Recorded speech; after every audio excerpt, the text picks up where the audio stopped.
Time again. Welcome back to our read alouds. It is good to see you again. So today, February 1st, marks the beginning of the Chinese New Year.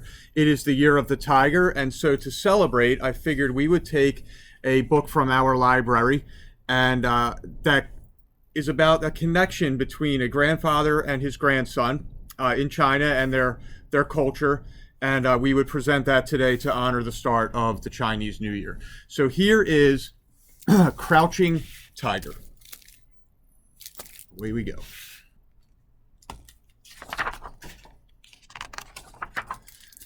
My grandpa was coming to visit, all the way from China.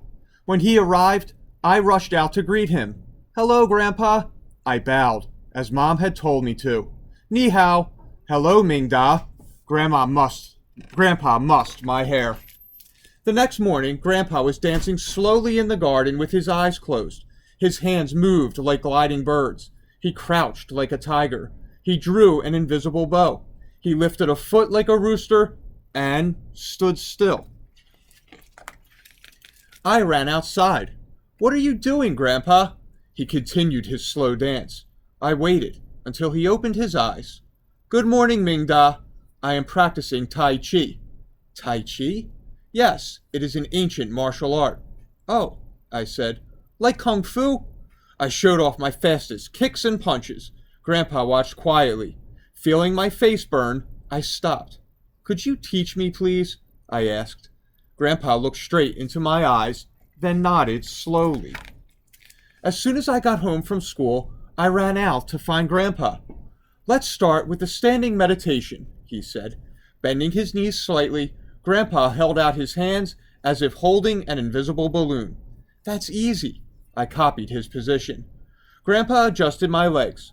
"Focus on your breathing and clear your mind," he instructed. Soon my knees grew tired. I started to wobble. Grandpa put his hands on my shoulders. "Stand steady. Breathe." How long did he expect me to do this? My arms felt as heavy as bricks. I dropped my hands. "Take a short break and then try again," said Grandpa. As the week passed, I felt cheated. Maybe Grandpa didn't know real Kung Fu. "Grandpa, my arms are worn out," I complained. "If your arms feel heavy, that shows you need more practice, Ming Da." Although he spoke English perfectly well with Dad, Grandpa always talked to me in Chinese. "My name is Vincent, Grandpa." "Your Chinese name is Ming Da. You are Chinese as well as American," he said firmly. On Monday morning, Mom announced that Grandpa would take the bus with me to school. "But Mom..." "No buts, Ming Da. It will give you a chance to spend more time with Grandpa, and it's on his way to Chinatown." To avoid talking to him, I read on the bus. Mom picked me up that afternoon. When we got home, Grandpa was still out. "What's Grandpa doing in Chinatown, Mom?" "He's training the lion dancers for the New Year's parade." "Is he teaching them how to stand still, too?" Mom frowned. "No, Vincent. The lion dancers are serious martial arts students. They have been practicing for years." When Grandpa got home, I hid in my room. The next morning, on the way to school, I jammed my headphones into my ears to avoid talking to Grandpa.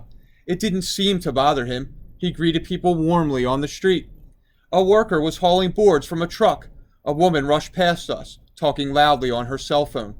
Unaware of her, the worker turned, the end of his board speeding toward her head. In a smooth motion, Grandpa crouched like a tiger, swept up a leg, and kicked the board, breaking it neatly in half. "Wow, Grandpa, how did you do that?" I asked. He smiled. "Lots of practice, and I started at your age." That night, when Grandpa practiced his standing meditation, I joined him. Over time, I could focus more on my breathing. My legs and arms didn't tire as quickly.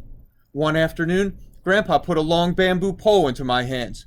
He taught me the catwalk, keeping my body low and walking slowly, shifting my weight from side to side. I meditated every day and practiced the catwalk while holding the pole up high. I kept hoping Grandpa would teach me to whack things with the pole. But by the time New Year's came, I still hadn't gotten to hit anything. On New Year's Eve, we cleaned the whole house. Dad cut my hair, and Mom cooked a big traditional meal. Grandpa handed me a red silk jacket embroidered with dragons. "Ming Da, Wear this for the parade tomorrow. My heart sank.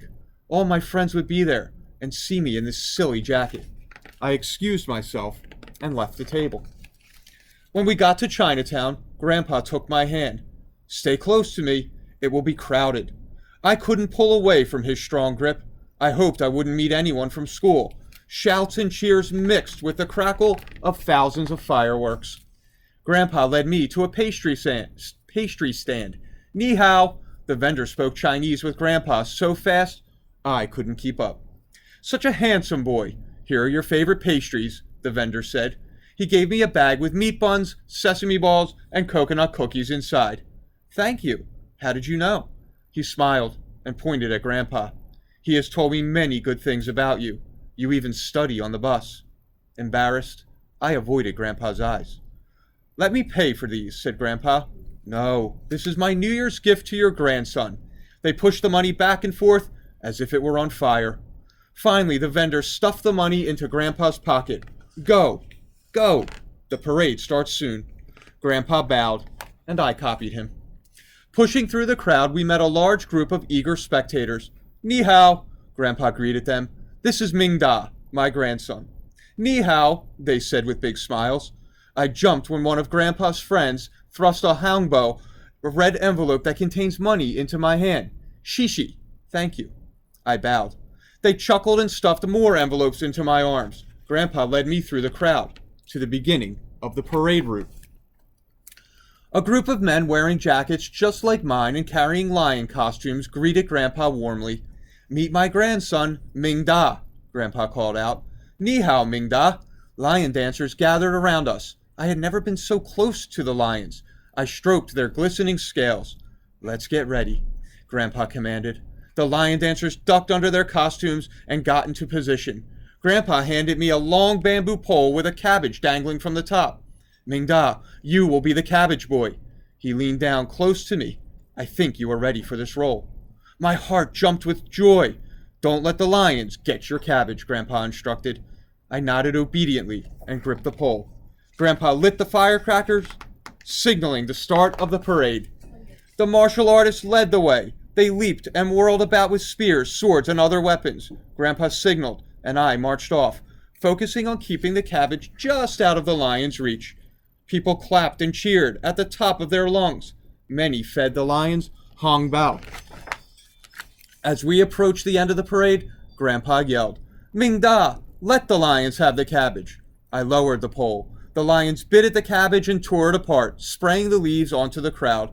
I was soaked in sweat, and my arms were aching, but my heart was filled with pride. Good job, Grandpa patted my head. The martial artists and the lion dancers gathered around us and bowed to Grandpa. Shishi, thank you, Master Chang, for a great parade. When Grandpa and I headed home, it was growing dark. I grabbed his arm. Grandpa, I said, I promise I will practice harder. Grandpa took hold of my hand. Ming Da, remember that a good martial artist must first gain self-discipline. The standing meditation looks simple, but it builds your inner strength and increases your speed and power. I nodded.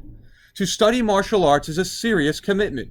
It takes many years of hard work and dedication. He paused. I held my breath. I believe you have potential. Thank you, Grandpa. I promise to do my best. Grandpa smiled. And now, he said, shall we enjoy those pastries?